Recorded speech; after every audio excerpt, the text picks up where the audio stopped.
Thank you. So, good morning, everyone. Welcome to our session today as part of Volunteers Week.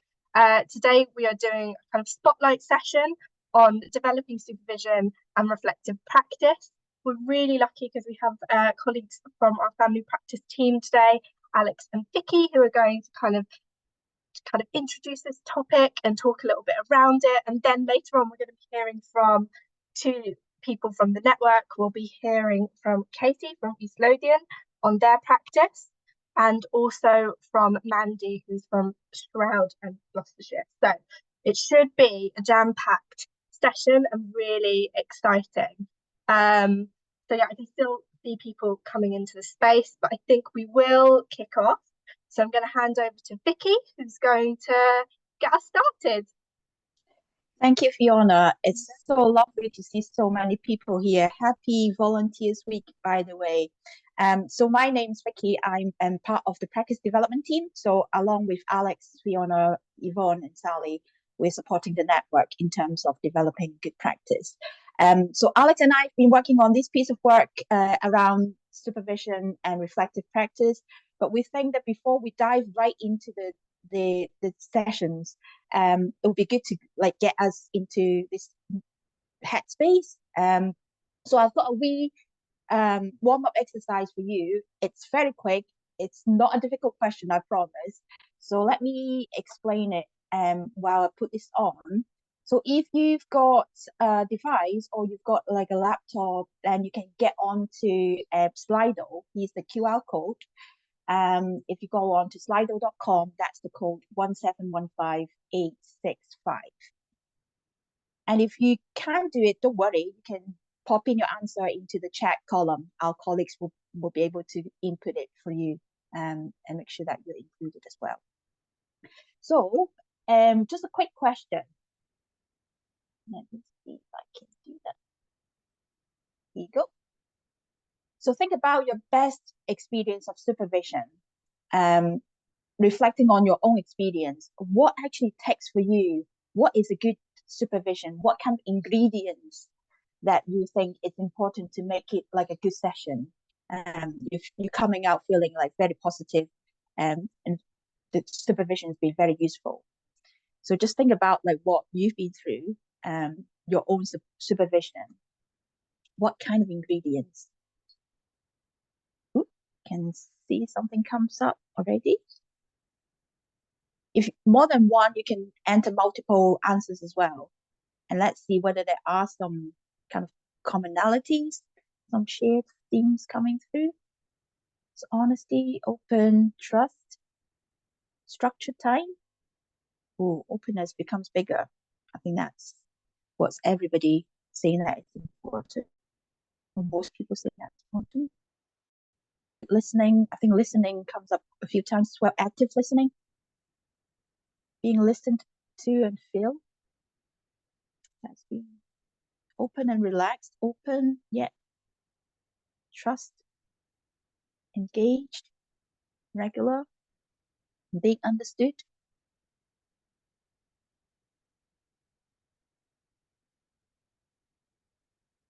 Thank you so much for participating.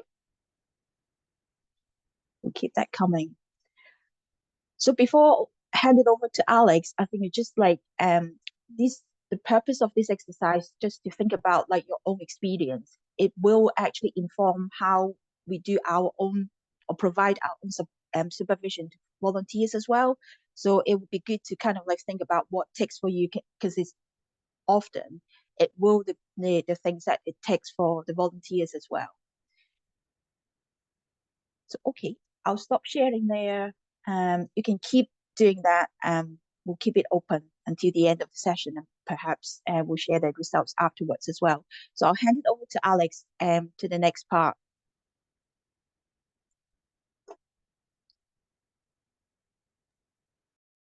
I'm off mute, that will help. Hello everyone, lovely to see so many of you here today. I'm going to do a real whistle-stop tour of the project that Vicky and I have planned. I'm just going to share my screen. Can everybody see that? No. Yes, but we can also see the notes as well. Yeah, now it's presentation. Now it's presentation. Great, thank you. I'm just going to move everyone out of the way.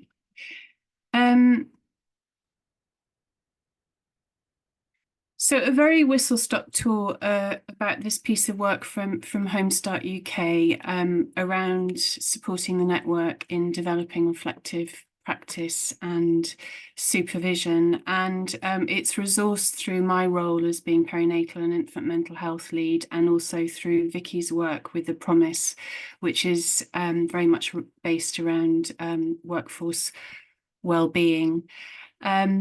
Why? Because relational, compassionate support offered to families requires a strong, healthy system of supervision and reflective practice behind it, which I'm sure that you'll all agree with.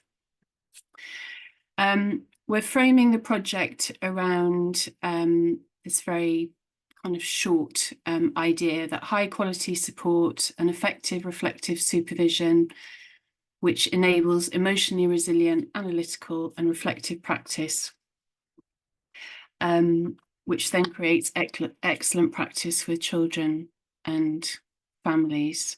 And if I'm just going to give you a brief two quotations to frame us in thinking about what we mean by supervision. And this quote I like very much, which says, "Supervision is a joint endeavour in which a practitioner, with the help of a supervisor, attends to their clients themselves as part of their client-practitioner relationships and the wider systemic context, and by doing so improves the quality of their work, transforms their client relationships, and continuously develops themselves, their practice, and the wider profession."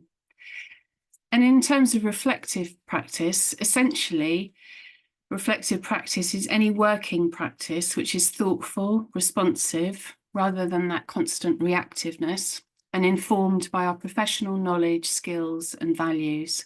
So when we reflect on an action so as to engage in a process of continuous learning, we are also engaging in reflective practice.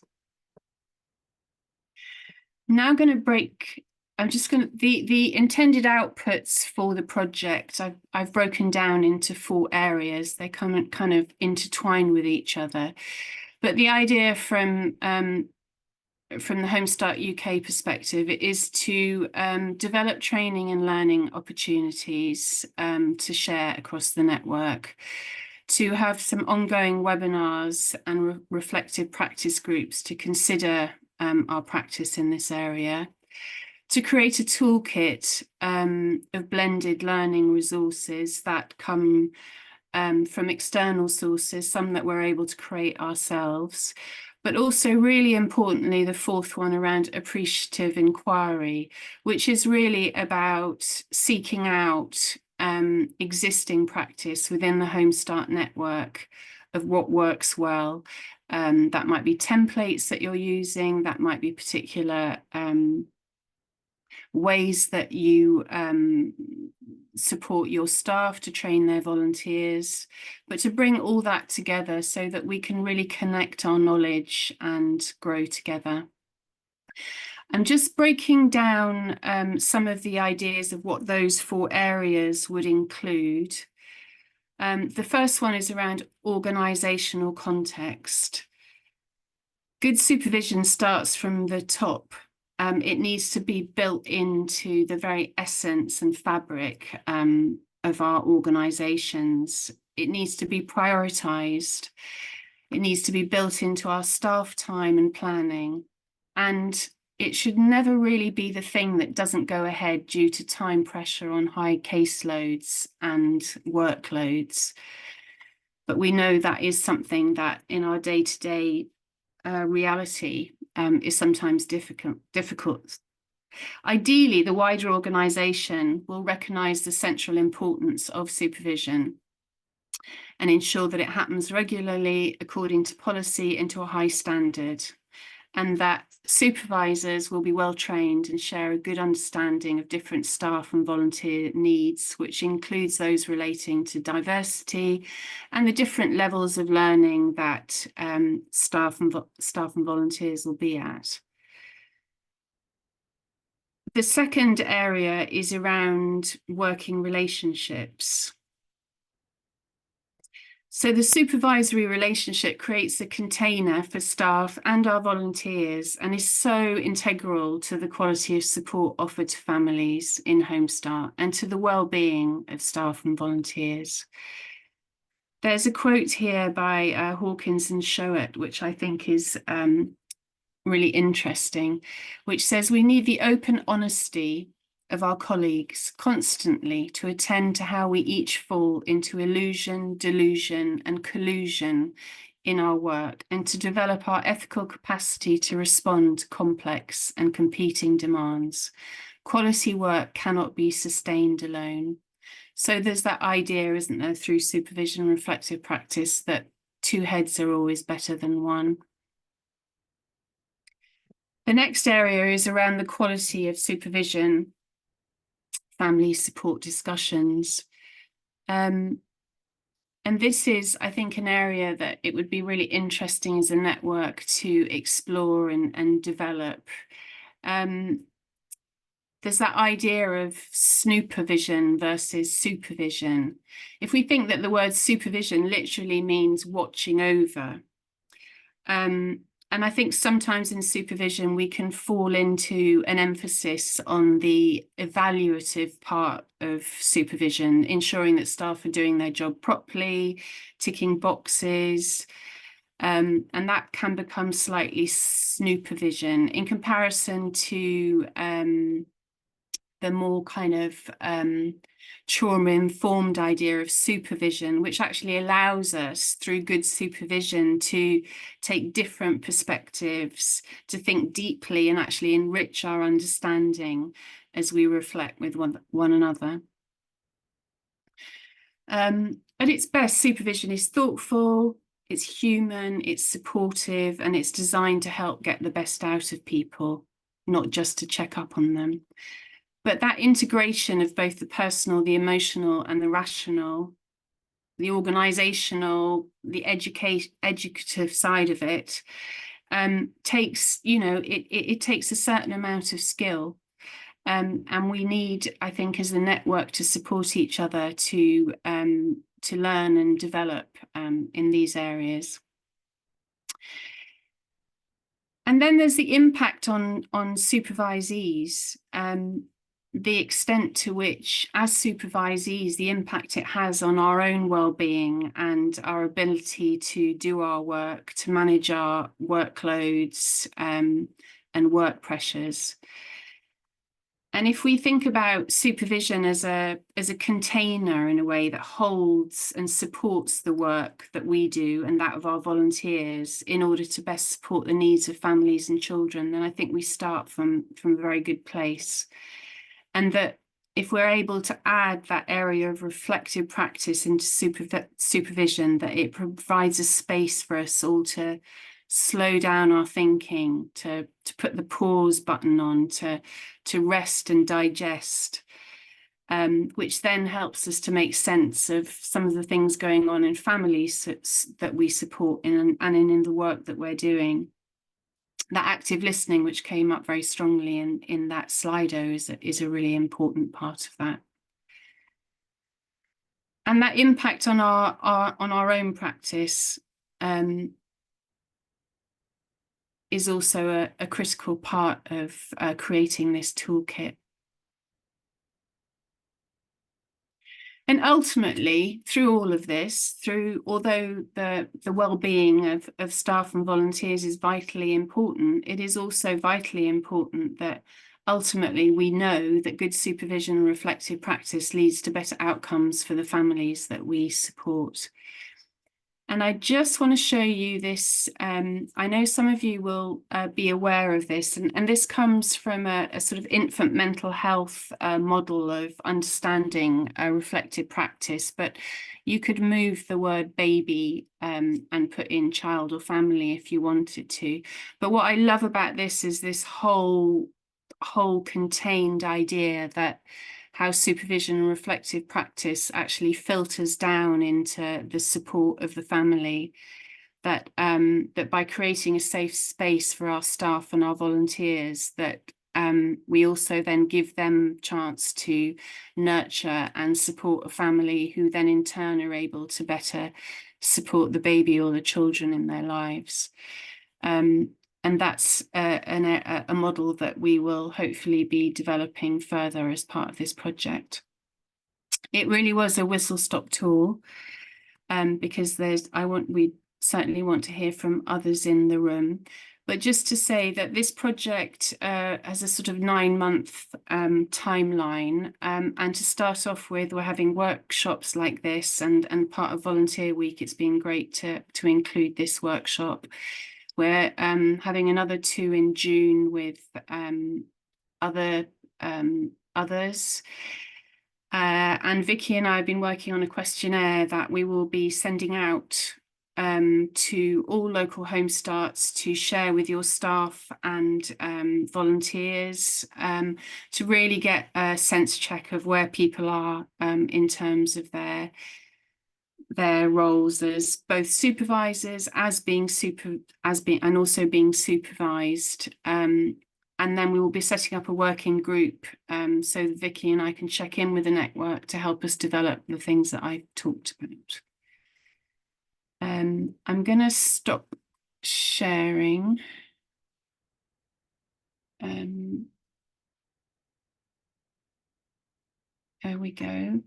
And I believe, Vicky, have we got a Slido quickly?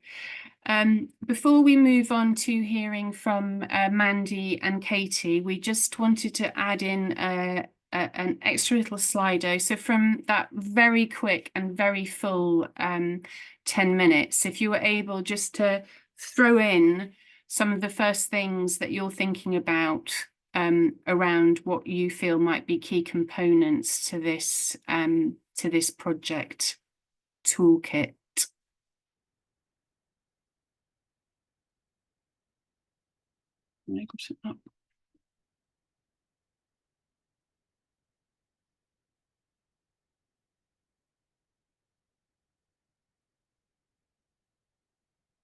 So if you're just able to type in some of your thoughts, that would be great.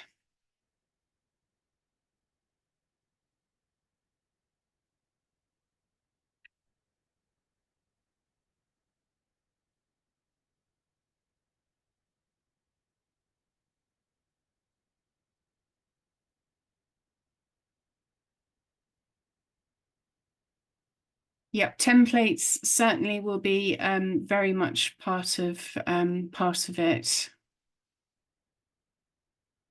Voice of the child, absolutely.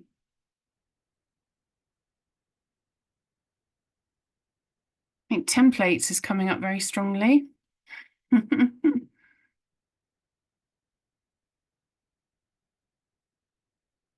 Do keep adding to that as we go along. I'm aware of the time, and we want time for discussion. So I'm very pleased now to be able to introduce 2 members from the network. And I think, Mandy, we will start with you, if that's all right. So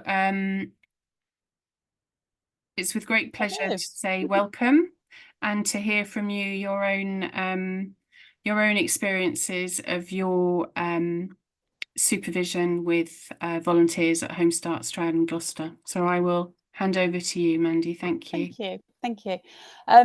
So I've been with Home Start for about 2 years now. So I probably sort of seen some of your comments about support for new staff. I'm really lucky here that I had really great support. But yeah, templates are useful, I think, when you're starting off. I think one of my first things I thought about, right, what would I say about supervision, is thinking about very much like our families and all of us, that all our volunteers are individuals too. and it's thinking about what works for each of the volunteers. So we see some of them in the office, we go to see some of them at home, we meet some of them for coffee. It's about making sure they feel as comfortable as possible where they are. We do some of our supervision over the telephone, but ideally we do like to see people face to face at least every other supervision. I just feel it, I think probably myself and the other staff all feel that it's just a lot easier to talk to somebody face to face, which I think everyone feels post-COVID. Initially, my first thing I always go with is to check in and see how my volunteers are. Are they physically fit and well? How are they mentally? Are they fit and well? Because if you're not feeling great on any of those things, you might not be present just for the supervision. You might not feel that you can be fully present when you're supporting family. So I think it's always good to give volunteers a chance to talk about how they're feeling in their own lives and physically. And similarly, their extended family. Obviously, some of our volunteers are caring for their own, whether it's children or elderly parents, that kind of thing. So it's checking how those things are. And obviously, over time, you get to know your volunteers quite well. And, it's just checking in, how are things going with your mum, who I know has been in hospital recently, and seeing whether that's something that might affect their ability to sort of continue supporting a family. So yeah, I think that's really an important thing. We're looking at the whole volunteer, not just supporting the family. And then we do obviously then move on to kind of questions around the family, because obviously we have our diary sheets, but I just feel that actually allowing them time to talk about their family, it just puts flesh on the bones a little bit, because whilst we don't want them to make diary sheets too long and onerous, so I think sometimes it's a good time for them to just chat, and we always say to them, so what have you been doing with your family? Have there been any specific problems around that? And are you feeling, I think sometimes it's one of the things, because I think volunteers often always want to be really positive about what's happened with the family, but it's just checking, are they comfortable? How are they feeling? Are they still happy to go and volunteer with the family? Because I think sometimes they feel a pressure to continue when actually perhaps things aren't kind of working out great for them. Obviously we check in and see if any of the things we talked about, our initial match visit in terms of targets, mum wanted to get out to the park with the children. Have you managed to do that? Are there any barriers that, might be getting in the way of that? Is perhaps mum saying, they've gone when it's rainy, little one hasn't got wellies. Is that something we can perhaps, direct them somewhere towards somewhere that we can get some wellies for little one? And so kind of helping them with sort of ways to overcome any barriers that are coming in, and if they need to change kind of what they're doing moving forward with the family. Always have the safeguarding kind of question. Is there anything you're worried about? Because I think sometimes when they've been working for a family for a long time, there's always that thing that you almost get used to things. But is it, just actually kind of putting that question out there, if we've worked with a family that have got a really cluttered home, and perhaps, they'd had a good sort out and a tidy up, but perhaps things are slipping again, and kind of going, well, how are things for home? Is the home clean? Are the children, getting poorly from that kind of thing? But by always having that question, it always, I think it's a good memory jog for the volunteer, kind of, have you thought about it? It's, I think it sets that importance for the volunteer. It's always a reminder how important safeguarding for the children and the families really is. So always do that one. And something that I found really useful for our volunteers is to make sure that supervision is a really open space where they can talk honestly to us. Obviously we're non-judgmental. That is at the heart of everything we do, and families have sort of said that to me in the past, that they're really surprised that actually we were non-judgmental when we've come to see them. But as human beings, sometimes things happen that I think for volunteers, they might grate with them a little bit, or not sit with their own values and attitudes. So I like to make it a space where they can talk about those. A volunteer I worked with was really struggling with, not struggling, that's the wrong thing to say, but had been really shocked when they were out on a visit, because they wanted to get little one back in the car. Little one didn't want to get back in the car, and they wanted a gentle parent and let the child decide when they were getting back in the car. This was a really difficult concept for our volunteer to kind of understand. And they were like, well, they're making a rod for their own back. And I was like, that's fine. And we talked through it, and we talked about that it's their chosen way to parent, and how things have changed a little bit maybe, and that's, that's okay. That's their choice. But I do like to make it that kind of open space where they can explore those ideas with us. If necessary, we can talk about up-to-date sort of research on certain topics, because it might be something that you know, that they've done things a certain way in the past. But I do think to bring it out in the open and to allow them that space to talk about it stops them maybe, you know, I just think it's kind of, yeah, it's better for them to talk about it rather than than to kind of build it up inside them, I think. We always ask about anything that they want to do training or socially, but invariably that's one that's often kind of gone, oh no, I can't think of anything. So yeah, so that one, if anyone's got any top tips on how to improve kind of that interaction with volunteers, that would be great as part of their supervision. And the final thing, which I am terrible at doing, is booking the date for the next appointment. And so I invariably end up then having to chase them in 4 weeks' time, 5 weeks' time, 6 weeks' time, going, I need to see you. So yeah, my one thing to everybody would be make that appointment when they're there in front of you. Even if they don't want to, try and get them to do it.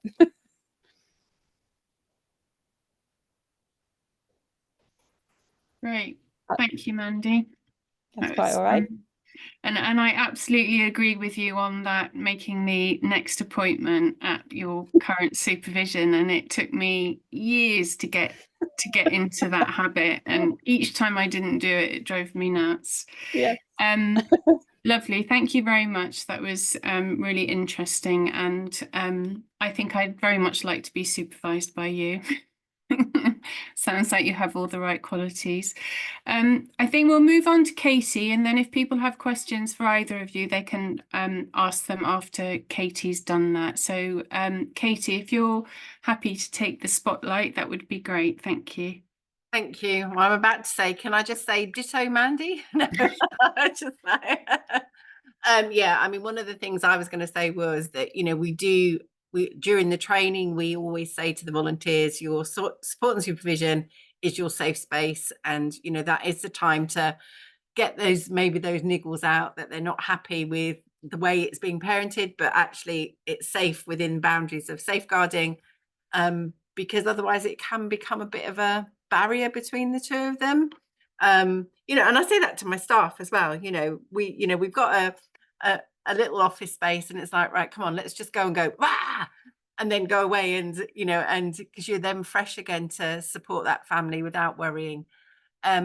We have always had an open door. I've not had anyone recently, but you know, I have had volunteers in the past where actually they've popped in on a weekly basis because they've just had to offload some of the stuff that they've talked about. And again, it's not around safeguarding, but just mum's got so much that she wants to offload that the volunteer needs to come and do a bit of that offloading before they go home. But yeah, we've got a bit of a tick list on our support and supervision. Up here in Scotland, we also are looking at getting it right for every child. So we always talk around the different areas, and we'll make notes if a bit like that, you know, oh, the wee one's crawling now and I'm a bit worried because, you know, keeps crawling towards the stairs. So, you know, we may well then talk about, you know, should we try and find a stair gate for mum and things like that. So that may be a bit of an added one, you know, because here in East Lothian, that's actually one of my funding criteria from the council that I have to report around those areas around getting it right for every child. So it's good to be able to have those conversations and then be able to say, you know, I've had that X amount of conversations or things like that. And one of the other things we ask as well is, you know, are they aware of the next volunteer training evening we're offering, or volunteer celebration evening, because we offer 2 or 3 of those a year. Or like yesterday, we had our big family day out, so we took all our families out for the day, you know. So those support and supervisions in the month before, there would have been a conversation, are you able to come, are you able to support the family? Because, you know, we send out lots of emails and messages, but they don't always get read or retained. So it's always really good to do that. But yeah, I mean, I think everything Mandy said we do, but it's, and again, you know, I don't know about other people, but we're finding our demographics of volunteers are changing, so it is harder to find that space for them to have a really meaningful support and supervision, because, you know, they're fitting in their volunteering around work, and then they haven't really got much other time. So yeah, we're talking about how can we make that more meaningful without too many phone call ones, but we also then have really appreciate that they've found time to volunteer for a family, and that's the main thing we need, but we need to make sure they're supported. I don't really know whether there's anything else. I'm quite happy to talk more, but like I said, I think I'll just be saying what Mandy said. I was quite pleased you were going to speak first, and then I was like, oh, now what am I going to say? Katie, do you use I mean, you use the Gerfec, but do you use a particular template? Yes, yeah. I mean, I did have it open, but oh no, it's still there. No, it's closed, but I can open it up again. I don't know whether I can just share it. I don't know, have I got that ability? Or I'm quite happy just to, I mean, it's just one A4 sheet, and it's got spaces for the right stuff, and then at the bottom it's got Gerfec, all the different areas, and we would just write notes in it if if it was around achieving, or if the volunteer was worried that the families were excluding one of the children, we'd talk about how could we encourage that child to be pulled back into the family. So, and does that allow using that framework, does that allow you to talk about each child individually? I'm just thinking about the voice of the child that keeps coming up, so that you're not collectively talking about children, you're able to voice. Is that something I suppose the way we would note that was if we were talking about a particular child, we'd just write child 1 or child 2 against the comment in that box. It's just one form at the moment. Yeah, thank you.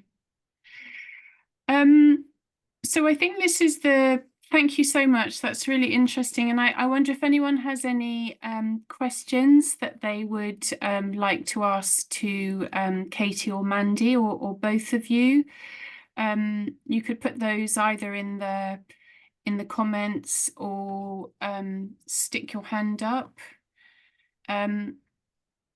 or if there's anything that you'd particularly like to share about your own practice in your supervision with volunteers, the challenges, the golden nuggets. I can't see the room, so do we have any questions? I think people might be thinking, but while they are, I will ask a quick question. I thought it was really interesting what you were saying, Katie, about seeing that change in your volunteer pools and how you respond to that. Because yeah, we know that kind of that sort of not micro volunteering absolutely is on the up, but those sort of small moments that people have where they want to give their time, and outside of that they're really busy. So how do we support them? I had heard somewhere else that they'd started trialing a kind of volunteering app, which kind of allowed them to track volunteer hours, but also what that app offered was that kind of another point for supervision or support. So it had that chat function, and they were using that and trialing that out with these volunteers who were kind of doing micro moments of volunteering, but also remote support, or kind of for those ones that actually just have really busy lives, and it's really hard to kind of build in that meaningful contact with them.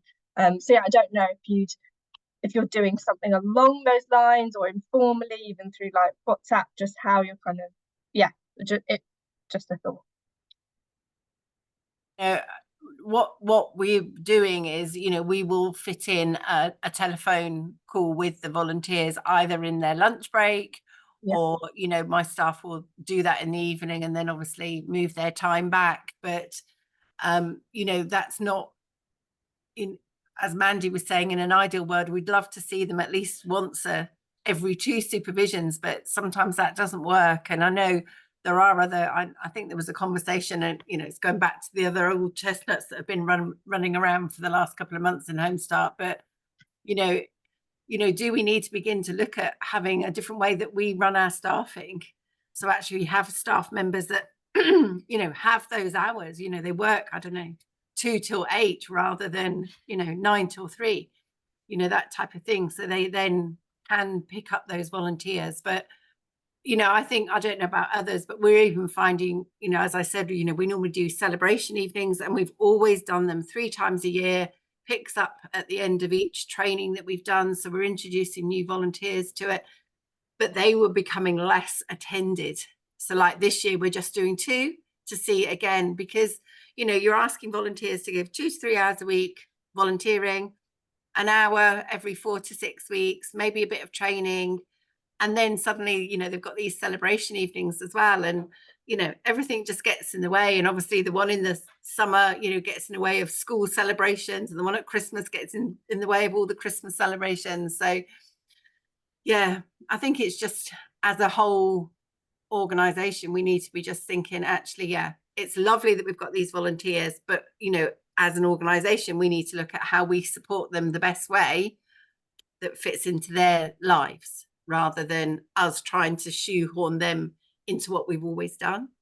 Yeah, it can't be a one size fits all model. Yeah, Yeah. I get that. No, sorry, no, I was just going to say, you don't want it to become the thing that stops them volunteering, do you? You know, and as much as we kind of during prep, we're kind of like, no, you must, you know, it's part of it. You have to attend supervision with us.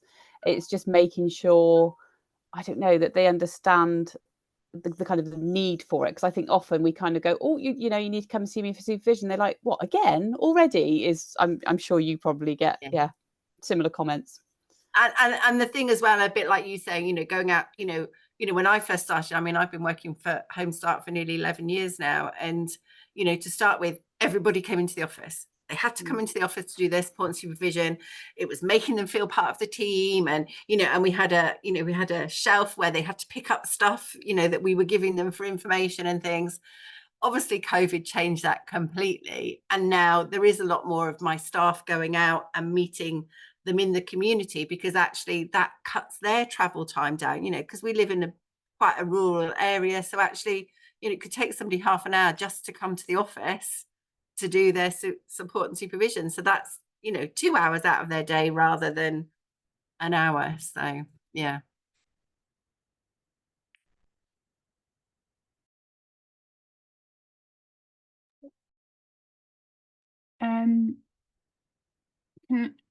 I can't see who's got their hand Sorry, up. my mute button was stuck. Thank you so much. Really, really answered my question. It's really interesting to hear. Alex, I can see who has their hand up. Linda was waiting. Hi there. Yeah, it's just around things on templates. So one thing we put on our supervision template is that question, what is life like for the child? And we look at each individual child through that, just to kind of get volunteers to be thinking, because we do get quite stuck on parents, don't we? Well, we do anyway.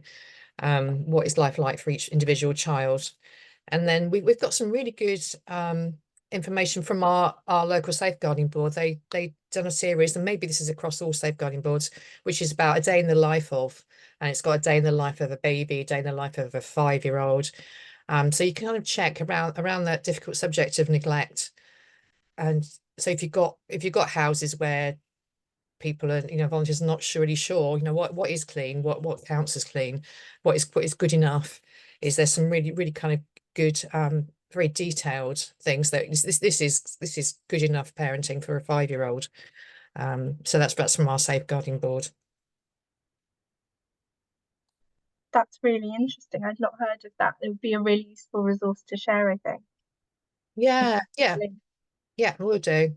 Yeah, that sounds really good, actually, because I think I remember going into a home once, and I was with the health visitor, and this mum was having her baby weighed, and so baby was naked on the scales, and then mum picked her up and put her on the carpet, which wasn't the best. And nothing was said, and it was afterwards I felt I needed to speak to the health visitor, and she said, oh, I just didn't see it, you know. But it was just, yeah, it's that question, is it good enough, or actually does something need to happen? Yeah, it's really hard, isn't it? Because we all have our different ideas of what is good enough and what isn't. So yeah. I mean, I don't know about you, we have well, it's not called the neglect toolkit, they've changed the name of it in Gloucestershire, but yeah, we use the neglect toolkit, which is really useful for us as coordinators. We do, you know, and it is available for our volunteers to look at if they want, which helps you to decide when something's got really bad, it is useful on that front, but probably too large a document to fill into, you know, pop into supervision though. But something like Linda was talking about might be more useful. Yeah, it's really interesting. I mean, you're pulling out really how supervision's a really important touch point for safeguarding as well. You know, I think we could run a whole session on that. Definitely. Vicky, you have your hand up. Yeah, thank you. Yeah, I think many people is actually on the chat, on the Slido, and also we just talk about like templates seem to be a very important thing and useful thing to share. So I just wonder, Alex and I maybe can find a way to collate it. So if you guys got any templates you can share, then just send it over to Alex or me, and then we can try to support that process. The other thing that I was thinking, like reflecting on what you say, Mandy and Katie, about it's really hard to find time.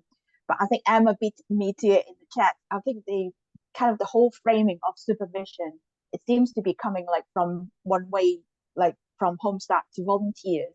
But instead of like thinking about this is a time that we kind of support you as a volunteer to kind of unload some of the feelings, challenging kind of feelings, and after the session. So I think they have to see the benefits of having that kind of space and time.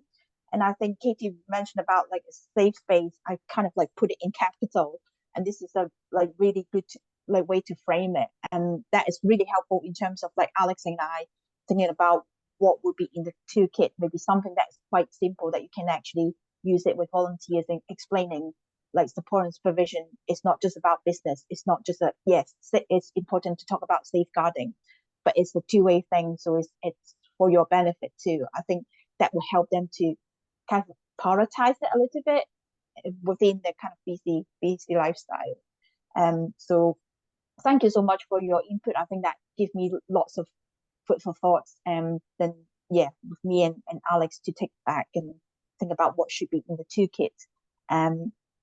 And the sort of the categories you've covered, it will be very useful for us to kind of dig a bit deeper what needs to be in there.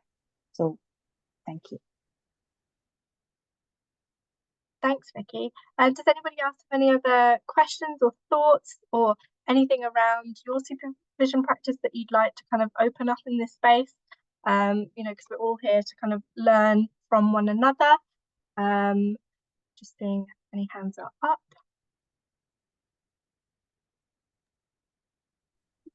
Could I ask a question to the general group? Absolutely. Fiona? Yeah. If anyone, I think if we look at another aspect of supporting our supervision and reflective practice work, something around training, training of new staff and what have you, and maybe Katie and Mandy, I could start with both of you, and then it would be great to hear from others as well. But in terms of one of my experiences when I was in the network was that very often you had fantastic people coming and joining the team as coordinators that had a huge amount of family support experience, but they didn't necessarily come with a huge amount of experience of supervising others, including volunteers. And I wondered currently what you have in place in order to support new staff, and it's not a one-stop journey, is it? I think it's something that we evolve and learn about throughout our working lives, but we need to start somewhere. So I just wondered with both of you where you were at with that in terms of your local home starts and what would be helpful. Well, funny enough, we're just in that process. So, you know, I've been really lucky and not had a big staff turnover, but we've got a new coordinator starting in 2 weeks. So, you know, to start with, it will be about shadowing. So checking in with volunteers that maybe they're happy that she can sit in and listen to the way the sessions run. And then, so we've not got any other formal training in place. But, you know, I'm confident that she'll be good at what she does, but it's just about her then knowing our home start side of it. She knows home start East Lothian really well, but the supervision side, I'm hoping that, you know, volunteers will be happy for her to listen in while myself and the other coordinator do some sessions, and then hopefully she'll be able to go forward herself. Yeah, I think that, as I say, because I still feel relatively new, although it's 2 years I've been here now. But yeah, initially I shadowed both our senior coordinator and other coordinators. I think because we've got there's 4 others, so it was really great to be able to go out and see how different people do supervision as well. And I think that was kind of what instilled in me early on, that actually volunteers are all different. And some want that really formal, rigid, this section, this section, this section, and others just, it's much more fluid and they want to chat. And you get to know your volunteers. But yeah, so it was mainly through shadowing. We have got a template like everyone else, I think. And yeah, so I think for me, even now, I take the template with me as a reminder, even now, because my brain cells aren't what they used to be. So I do have that template, but yeah, it does tend to be much more, a little bit more fluid now, and follows the needs of each of the volunteers. Great, thank you. Does anybody else in the workshop want to talk about training needs or what they're currently doing that would be willing to share? Let's see. I can't see any hands, but Liz has come off mute. I don't know if she meant. Yeah, sorry, I can't turn my, oh, there we go. Sorry. Hi, yes, I'm really interested in supervision. We realise at Home Start Winchester that we've been doing it one way for a long time, and I think that we could definitely improve. And I think it could be improved across all of our staff who are doing supervision with the volunteers, but also from top down, from our people who are doing the supervision of the staff. I think there's a whole remit here that would be really interesting to look at, and have different, perhaps some different training from Home Start UK, so that there's some continuity across all of the local Home Starts, because I feel that I actually had very good supervision in a different role, so I know what a good supervision looks like, and actually I am marginally disappointed in the supervision that I now get from a trustee who clearly hasn't had the same experience as I've had. So with Home Start Butser, we're looking at whether we can have some specific training on supervision, both for staff and for the volunteers.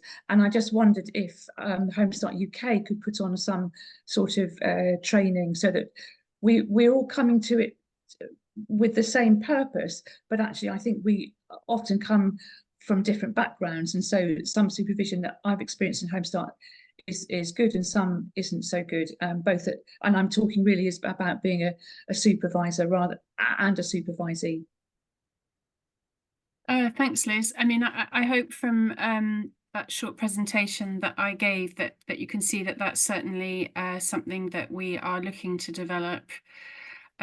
It's not going to happen overnight. This is a 9-month project, but I absolutely hear you, and I think there's something really important there about if you've received really good supervision yourself and you know what it looks like. I think I'm paraphrasing you. That's really important in one's journey, and then supervising others and our expectations of being supervised. And certainly what you're saying is something that I've heard from many people across the network, in terms of particularly for senior staff being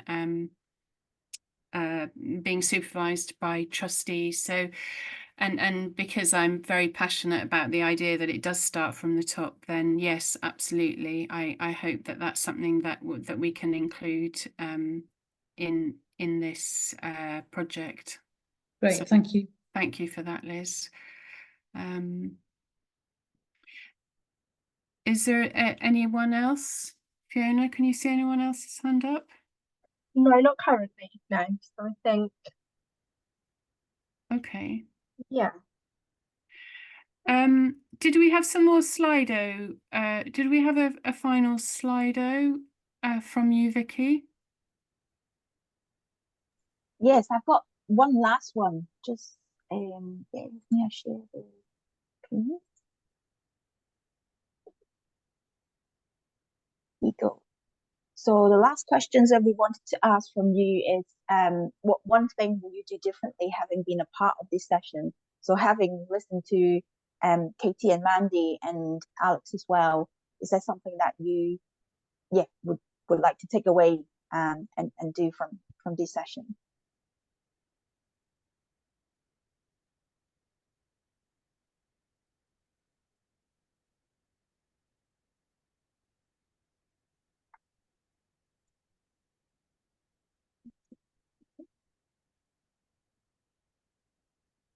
Voice of the child, yeah.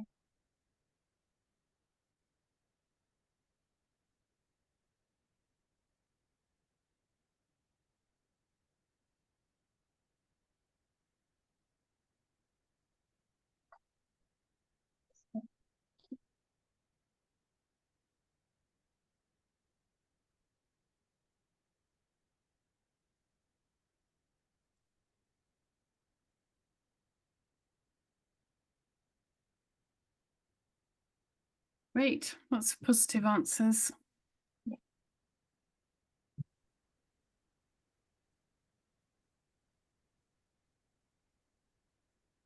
Certainly common themes coming through as well.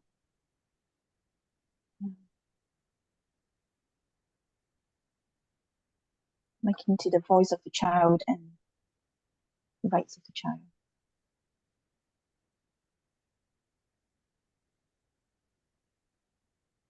So about ensuring volunteers know the importance of supervision for them. There's something there, isn't there, about I've been reflecting that as a supervisee, when you're being supervised, that you need to be supported to do that quite actively, and so that it does become meaningful. And there's something there been mentioned by a couple of people around that it needs to start in the training with the volunteers to understand that concept, that actually that the supervision and the two heads works as part of the family support. So there's something there about also training and developing people to understand that importance of supervision, particularly, I mean, this is a volunteer forum. I think that's really important. So that it's something that they value and fully understand. Is there anything else that stands out for you, Vicky? I think the other thing is we were talking about a lot of interest and common themes here. I wonder there will be kind of scope for kind of peer support, especially role specific. So Liz was talking about like chairs. So because they have quite a specific role within the organization, which is kind of like slightly distant from maybe supervision for volunteers, but it's also related as well. So it's just wonder if there would be scope within the network that there could be some kind of peer learning exchange that we can, kind of like facilitate from our end to support the different groups in terms of supervision. I love it seeing all of these actions come in, like quick wins, quick things people are going to take from the session. And Vicky, I wonder, we keep the poll open for a little bit after the session as well, in case somebody thinks of something afterwards and they can come back to it and add it in if they wish to. Thank you so much. It's been such a fantastic session. I have personally taken a lot from it, and by the looks of those Slido entries, so have you guys. As Alex mentioned, this is kind of the start of the conversation. It's going to be ongoing and developing. So do keep a lookout for more sessions that Alex and Vicky will be running. Thank you so much for today. Thank you, Katie and Mandy. It was brilliant to hear from you guys and where you are in your journey around supervision, reflective practice. Just a quick one from us. Obviously, we have one more session as part of Volunteers Week. Our virtual volunteer meetup is back this week. So if you haven't already, please do send the invite out to all your volunteers. I've just put in the chat the link to that homepage with the programme, and the link is on there.